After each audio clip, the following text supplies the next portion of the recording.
Well, thank you very much. It's really a privilege and an honor to be here tonight and to speak to you. And my predecessors, Patricia and Kate, you were awesome, and hopefully I can live up to as well as y'all did. And Kate, I would like you to critique my performance in the blind spot.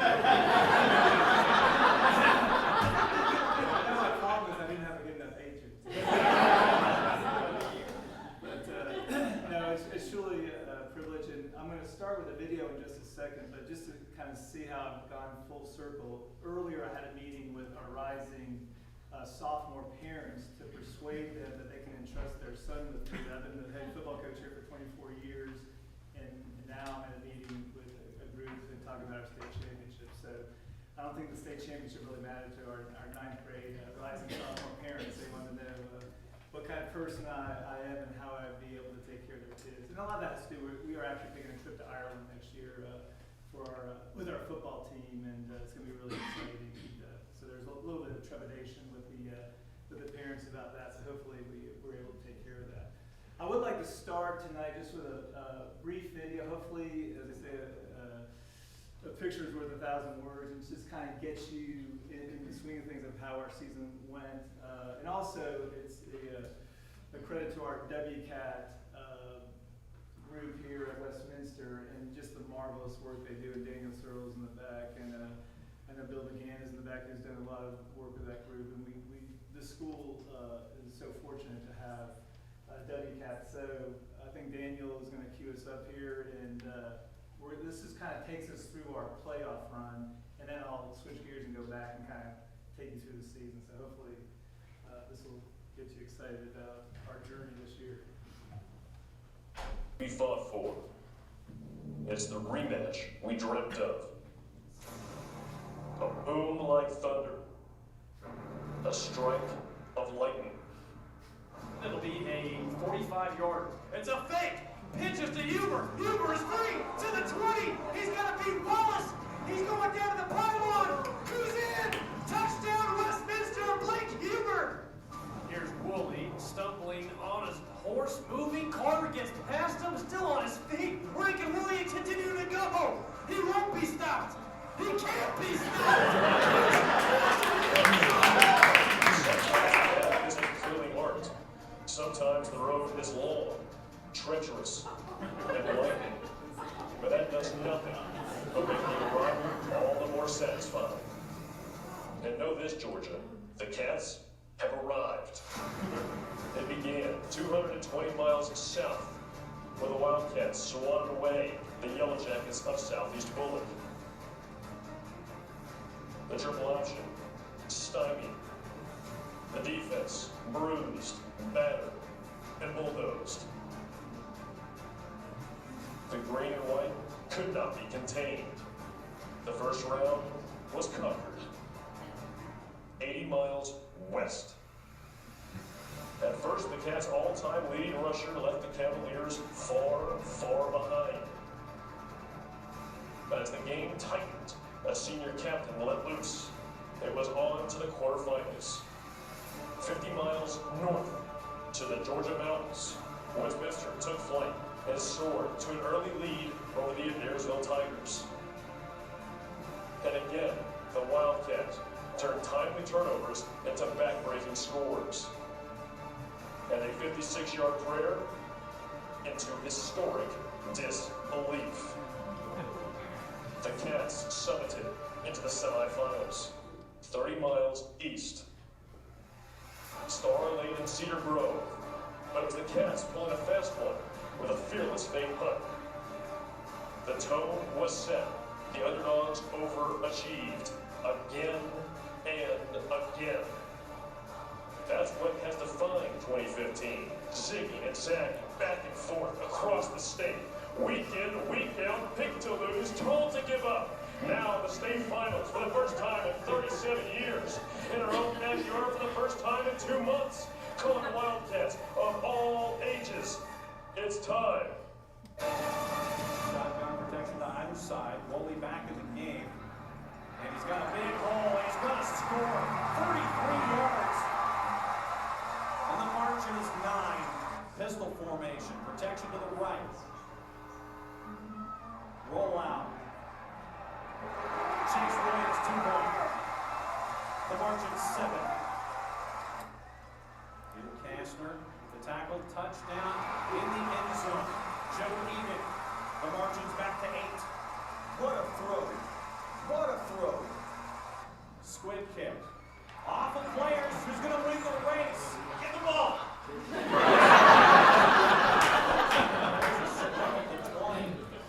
Westminster had the right idea, and they're saying they've got it. Person at the bottom of the pile. Westminster says they have it. What did the officials say? James Williams is in that pile. He's got the football. Westminster's in business. Westminster in business at the Blessed Trinity 20. Malcolm to the corner. Touchdown. Outside zone again. St. Malcolm is stepping up today. What a play. What a game. They made it to 3. First and goal. Speed swing. Malcolm cuts it in. Just short. Are they going to give him the score? Looked like he was down at the 1. Spreads the ball over the goal line. Toss. Shelton cuts it back inside. Jump cut. Spin move. And if he was down, is it a fumble? What's the call? It's a fumble. Touchback. It's a fumble. Game's over. Game over. Game's over.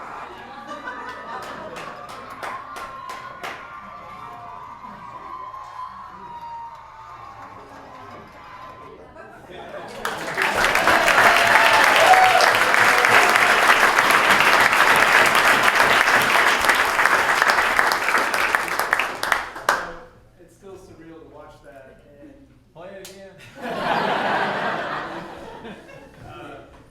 how do we get there? And I look at that and, how do we get to that point? And I've been the head football coach here for 24 years. And our expectation every year is to make the playoffs. And Westminster is a very unique place. And I knew when I took over the head coaching position here that it was going to be a challenge. And when I took the job, the classes that were coming through at the time had 3 coaches over, I believe, a 4-year time span. So there wasn't a lot of continuity in the program. And my first year was difficult to say the least. And being a Marist grad, it was a little unnerving coming over to Westminster in the first place. And I was like, they're getting revenge on me for taking the Westminster job. But the first year, we went 1-9, and we had a situation that kind of,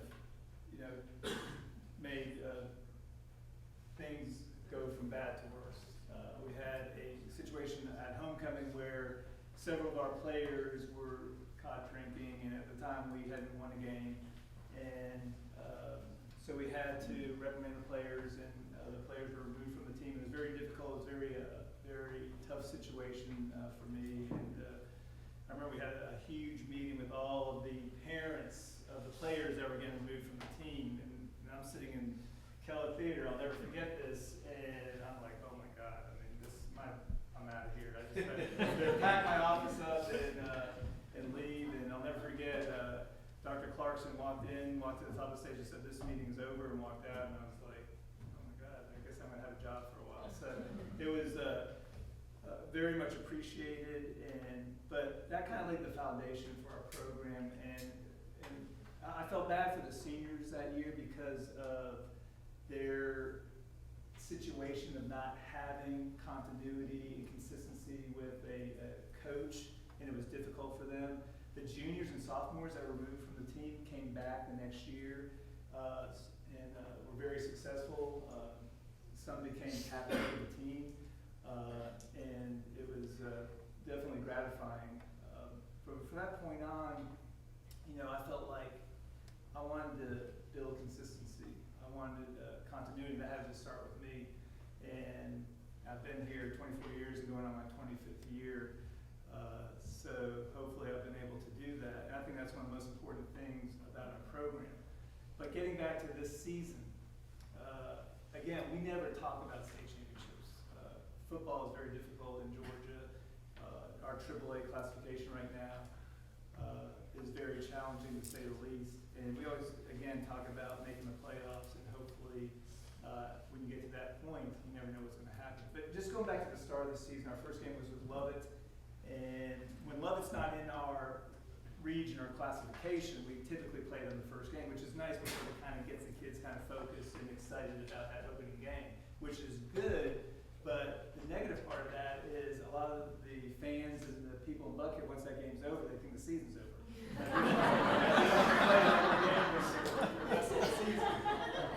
So we try to remind the players that this year the Lovett game really didn't mean anything. I mean, you try to say that, and they don't listen to you. So the Towers game is more important than the Lovett game. However, we were fortunate to win that game this year. Very close game. It actually was Lovett's second game of the season. They played very well, and it's usually very difficult for us to play over at Lovett, and we were able to win that game. So it was a great start for the season. Traditionally, we always try to play very difficult non-region opponents. And one of the reasons we do that in our early games is to give the kids experience of playing teams from all over the state and let them experience the Friday night lights of going down to Thomasville, going to Hart County, going to Laney and Augusta, going to Elbert County, and just experience what high school football is meant to be. It really helps us prepare for the season because I don't really focus on our record as far as the non-region games, so we really treat those as games that are getting us prepared for the region schedule. And so we played Laney our second game of the year and went down the wire. We'd actually had beat Laney 4 times in a row and twice the previous year, once in the regular season, once in the playoffs. So things were, going to turn their way at some point. But the way we lost that game in the last minute, we had battled back and forth. We hadn't played a great game, but we had battled back and forth, and they were able to win in the last minute. We lost the game in the last minute. And the kids were disappointed, and we obviously had to get back to work the next week. So we played Elbert County, who we had defeated the previous year, and we played the first half, an incredible half. I mean, probably one of the best halves we had played all year. We got a big lead. They made some great halftime adjustments, came back in the second half, and now they took the lead and went way ahead. Our kids battled back. They were able to fake a punt late in the game, which was illegal, by the way, but the officials let it go. And they score on the last play of the game. And so now we've lost 2 games, one in the last minute, one on the last play of the game, and we're kind of trying to figure out how our kids are going to respond, how they're going to be able to handle that adversity. And the following week, we are playing Towers. Now, Towers is in our region, but they're not in our sub-region, so you play a crossover game against a team from the other side, and that game matters towards playoffs. We're playing Towers at Avondale Stadium. I think you're familiar with DeKalb County, an older stadium, DeKalb County. We're playing on a Saturday night. Saturday night games are probably the worst games you can possibly play, especially coming off of 2 losses, because they have a huge stadium that probably seats about 7,500 people, maybe more.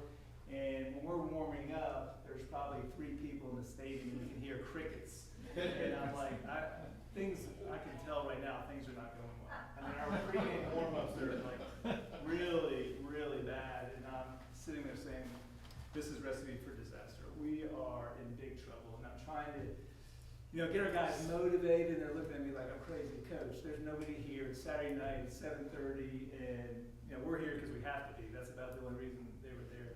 Well, I knew we were in trouble. I tried to give them a good pregame speech before the game, and obviously it didn't work because they score on the very first play of the game.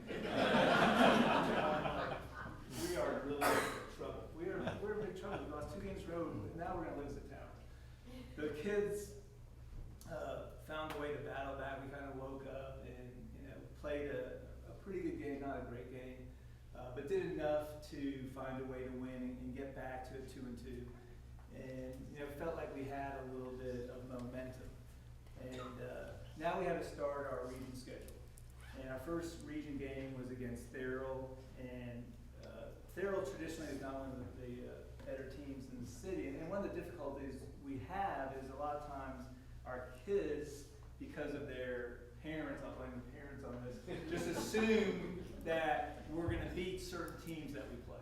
I mean, it's just given, no, you're going to win that game, there's, no worries. And Farrell was one of those games where the parents felt like, okay, this is, we got this. And so we go over to play the game, and it's kind of raining out. We're playing the second game of a doubleheader on a Friday night. Again, that's not great because you can't really warm up. You can't really get your normal, pregame warm up. And I'm kind of a person that likes routine. I'm pretty big on that. To say the least. And whenever the routine gets out of order, I freak out a little bit. So our routine is not going very well. It starts to rain, and we have some issues with some players and whether or not they can play or not play. I'm not going to go into all the details about that, but it wasn't very good. And I'm saying, I've been the head coach here for 24 years, and I'm dealing with this situation right now. And anyways, we don't play a very good game. And all the credit to Farrell, they played a very good game. But anyways, we're ahead at the end of the game. So I'm like, okay, it's kind of like the Towers game. We're going to find a way to win. We're going to get out of this. We're going to be in good shape. Well, they throw a Hail Mary pass late in the game, and one of our defensive backs just has to go up and knock it down, and the game's over, and we're in good shape. Well, he went up to catch it or knock it down. He wasn't sure. He doesn't do either. There's a guy behind him, catches the ball. They have the ball on the 5-yard line now, and I'm like, oh my God, here we go. Well, now just to make it even worse, we stop them on 1st down, 2nd down, 3rd, and then they have 4th and goal on the 5-yard line. I'm like, okay, we're going to get out of this again. I mean, we're going to be in great shape. We're going to win this game, and things will be on roll. Well, they completed a touchdown pass on the last play. Meanwhile, I'm halfway on the field trying to call timeout, and the official is looking at me and like not even giving me the opportunity to call timeout. And I'm not blaming the officials. I mean, he's ready for the game to be over, and he doesn't. This is the last play, and he doesn't want to take a timeout because that's going to be another 15 or 20 minutes. So he doesn't give us a timeout. We didn't get lined up right, and I want to get a timeout to get readjusted. They scored, completed the touchdown pass. So now we're sitting at 2-3, and we have an off week. And this was the pivotal part of the season, in my opinion, because the players were dealing with this adversity.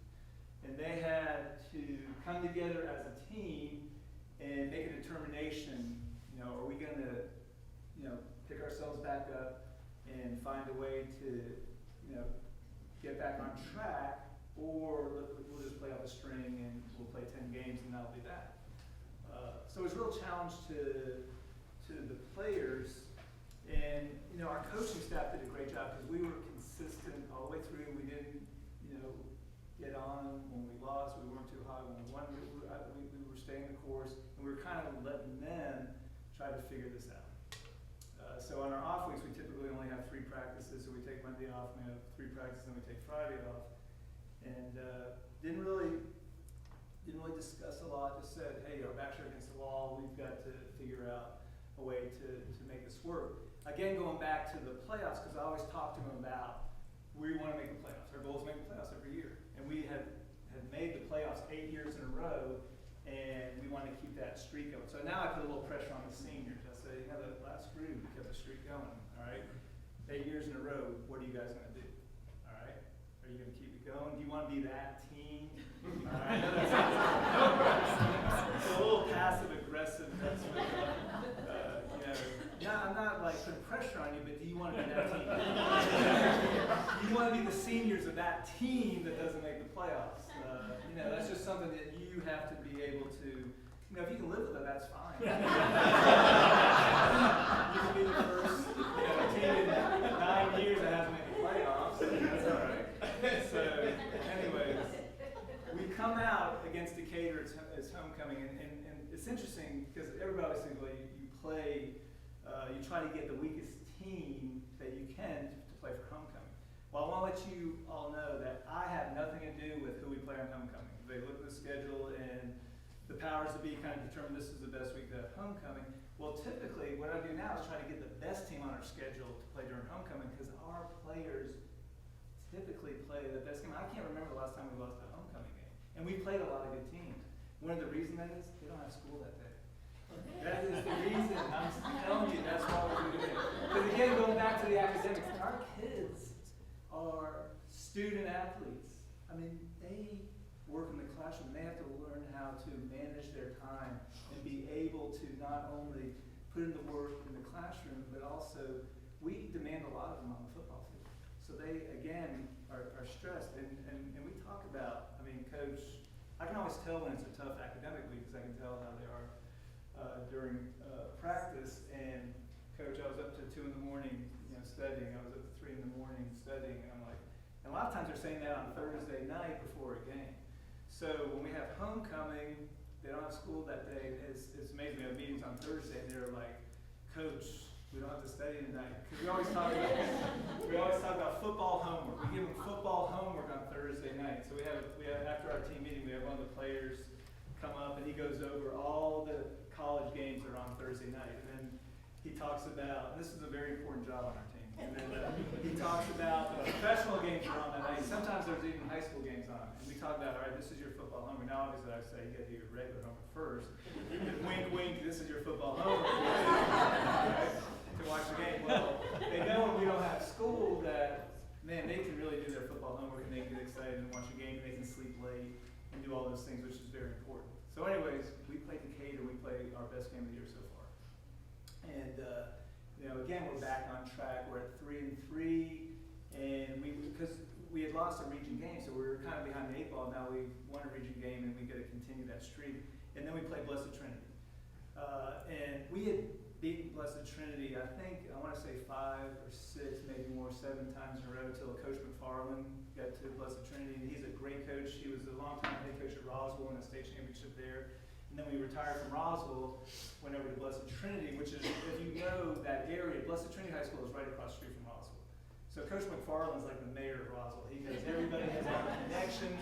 So also all these great players that used to be going to Roswell are now going to Blessed Trinity, and he's figuring out, and all of a sudden, Blessed Trinity is building this program, and I'm like, oh my God, they're building Buford. Most of you are aware high school football in Georgia, Buford is probably the top program in the state. So we're lining up before in our pregame to play Blessed Trinity, and I'm looking, they don't have their shoulder pads on. I'm looking, oh my God, look at those guys. And they wear these real tight jerseys and these tight pants, and they have these huge legs. And I'm like, oh my God.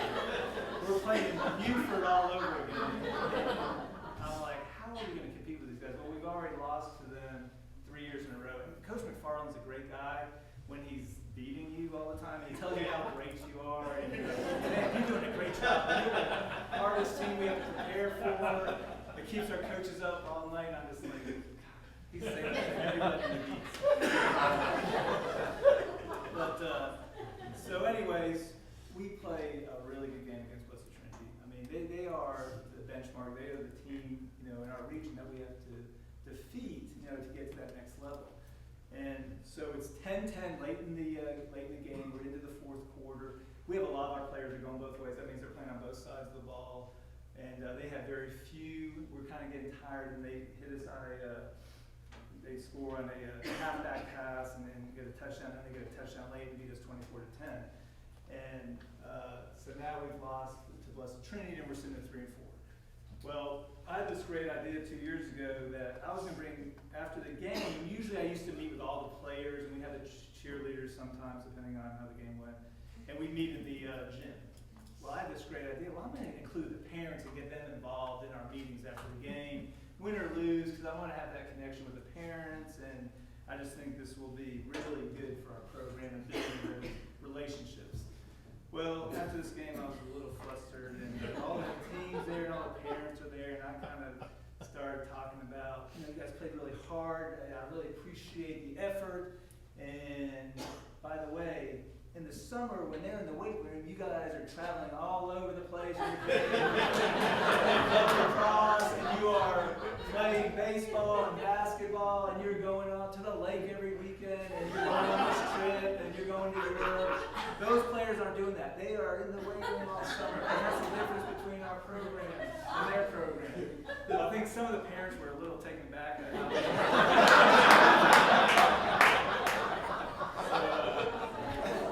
Tim Downs, who's our new AD this year, he thinks like, I think you were kind of a little excited about AD.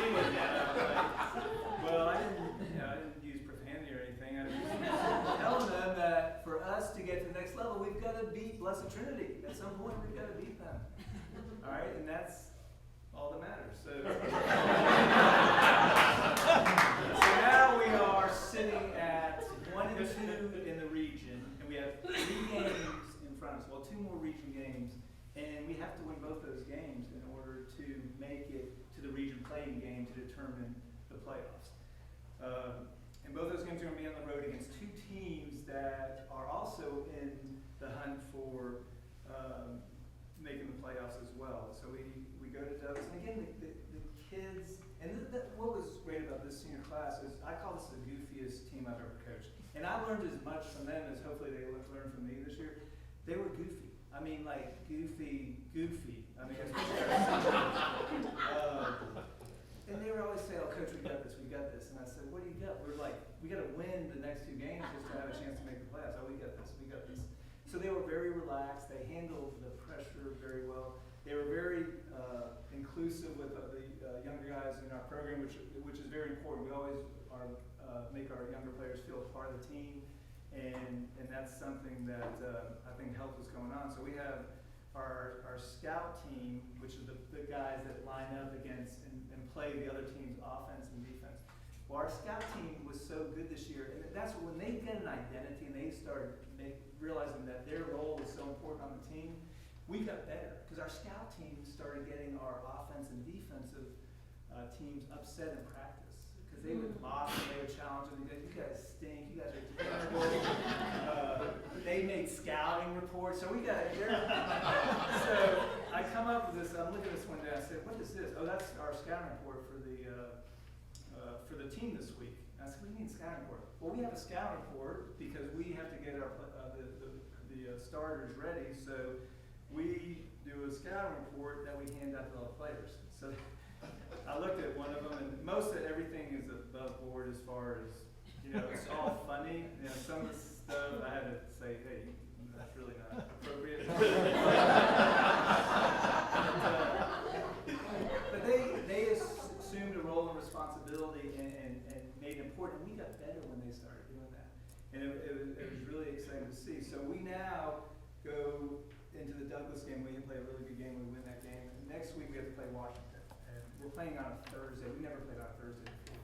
And again, going back, I'm a routine guy. Playing on Thursday, I'm like, oh my God. I'm like stressing out on Sunday. And Bill McGann is in the back. Bill was on our staff and worked with me on defense. And so Bill knows kind of my routine and how I do things. And so I was like, how are we going to play on Thursday? Our kids are going to be studying all week, and they got to go play a Thursday game.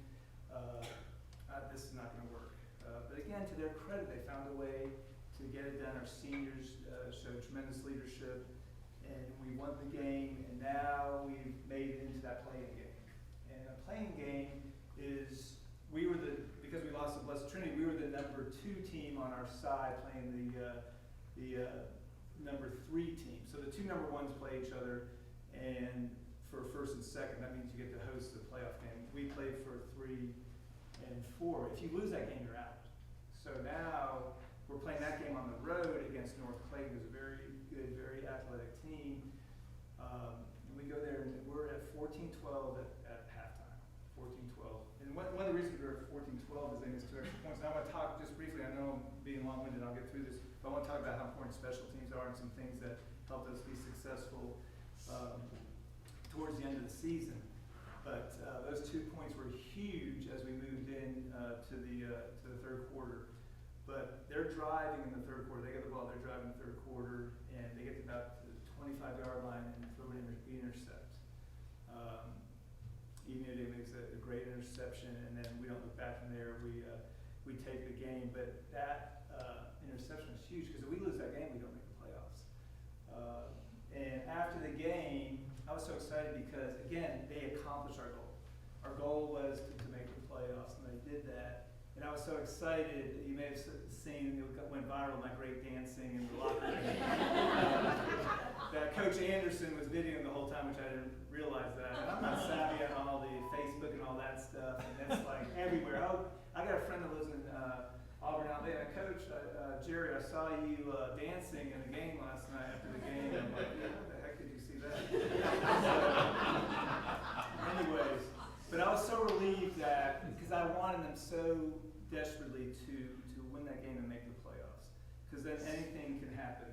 And then moving forward, you kind of saw our run in the playoffs, but the best thing I noticed in the playoffs, and I don't really look at the brackets beforehand because it kind of jinxes you, so now I'm kind of looking at the brackets and I'm saying, man, there's a chance this year because Calhoun is not on our side of the bracket, which every year, Calhoun's a traditional power in AAA, and they've won more home playoff games than any team because they very rarely go on the road. We've lost 3 times to them in the playoffs on the road, which stopped our season short of getting to a potential state championship.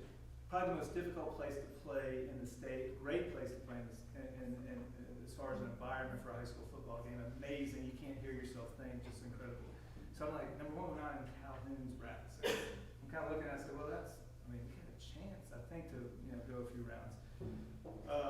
How to go on the road for every game. We've set the record for the most playoff wins on the road. So that's a great accomplishment, but it also means we never win the region, so we always have to play on the road. So hopefully at some point, and we've had really good teams. We had Buford in our region for several years. Now we've had Blessed Trinity and Cedar Grove the last few years. So we've always had to go on the road, and that kind of goes back to what I was talking about, where we play all these teams that are kind of traditional powers in the state on the road to get us ready for when we have to do that in playoffs. And I think it's really helped us, and our guys just have this calm about them that enabled us to be successful when we got in these hostile environments on the road in the playoffs. But I think our biggest, there was 2 things that I think were our success to winning on the road. One is I let our players have their cell phones on the bus. And a lot of you are like, wait, you let them have their cell phones on the bus. So again, I'm old school. Like, you can't have your phones because you've got to be totally focused on football. You're not going to have a phone with you. That's going to distract you from being able to be successful. And I was like, I started to see, we go on road trips and I see the kids kind of sneaking their phone. So all the kids have their phones with them anyways. They're like, Coach has this rule, but it's really not a rule, and we're just going to kind of do what we want. But what I learned from that is, this is a different age we live in. They would cut off their arm or the phone. They would cut off their arm to have the phone. I think those people do that. And I finally realized that. I said, I'm being an idiot because these kids need their phone. They're not going to do anything stupid. They really just want to listen to music when we go on the road trip and just like chill and relax. And they're not sitting there texting and getting on the internet and all that. So I kind of said, okay, you can have your phones, but don't let me catch you having the phone out when we're in a meeting or right before the game. But that was something that I learned from them, and I think that kind of built a trust that they had with me to say, Coach is kind of letting us feel empowered because he's had this rule that he's changing for us now. And then it was great because, of course, the next week there's a guy in the locker room and he's got his phone out up at Adair's. So I say, what the heck are you doing? And that was a great teaching point. So the next week I'm like, okay, I gave you this ability to have your phones, and now all of a sudden you're trying to, take it to another level. So it really worked out well because they learned, all right, Coach gave us this and entrusted that we'll do what we're supposed to do. So, we got to make sure that we follow that rule. I know, I'm moving fast, sorry. We're doing North Carolina, I'm sorry.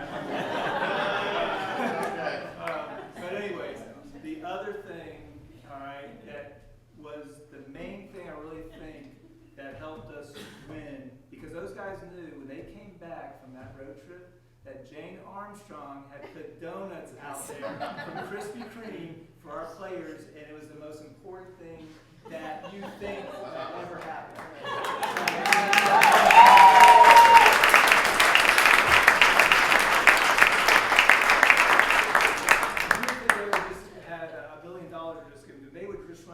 Coach, do we have the donuts? Do we have the donuts?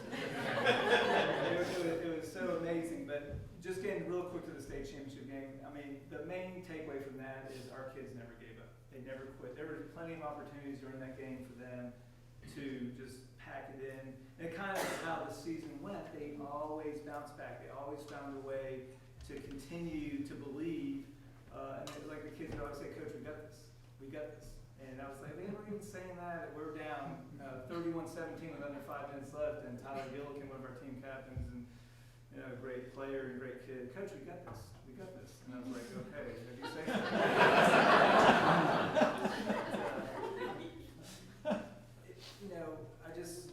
Their perseverance and their ability to never ever give up. And again, another amazing thing about this, and now I'll stop. So when we kick that onside kick, the kid, Watson Jackson, who covers that onside kick, he's not even on our onside kick team. He's not on the team. We had an injury. Stephen Ballard said, Coach, I can't go out there. And we do onside kick every Thursday. It's just part of our special teams drill. Every Thursday we do onside kick. I mean, occasionally you do one, and we hadn't done one all year.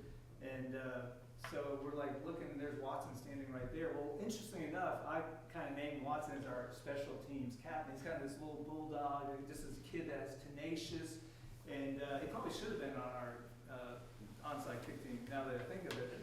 But he always is one of those kids that is going to give you everything he has.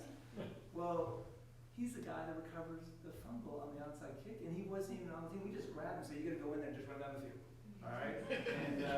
And he did, and he got the ball. But just going back, the last thing, special teams are huge. We've had so many great kickers over the last several years, and we had a great punter kicker. A lot of high school teams don't give enough time to that. That was one of the keys to our success this year, was the kicking game. And Blake Gilligan, who's going on to play at Penn State, is a tremendous player.